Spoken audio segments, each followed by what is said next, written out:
नमस्कार शेतकरी मित्रांनो, बघणार आहोत आजच्या शेतकऱ्यांसाठी महत्त्वाच्या ठळक बातम्या। सर्वात पहिली बातमी आहे, निर्यात बंदी उठवल्याची धुळफेक, केंद्र सरकारने फसवणूक केल्याचा कांदा उत्पादकांचा आरोप।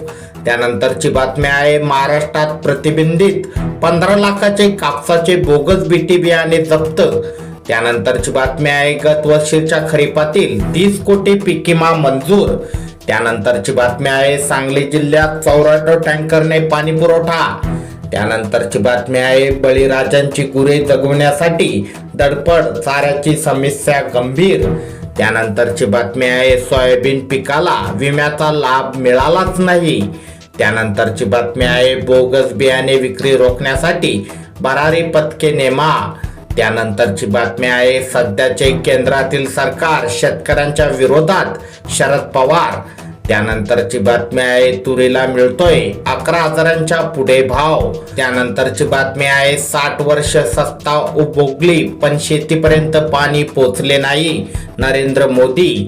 त्यानंतरची बातमी आहे, कोकणातील रानमेवा हंगाम देखील लांबणीवर। त्यानंतरची बातमी आहे, लिंबाचे दर पोचले 6,500 रुपयांवर।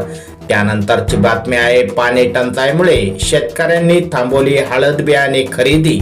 तर शेतकरी मित्रांनो, या होत्या काही महत्त्वाच्या ठळक बातम्या। व्हिडिओ आवडल्यास लाईक करा, चॅनलवर नवीन असाल तर खाली दिलेले सबस्क्राईब बटन दाबून बेल आयकॉन नक्की दाबा, म्हणजे तुम्हाला येणाऱ्या दररोजच्या शेतीविषयक बातम्या सर्वात अगोदर बघायला मिळेल।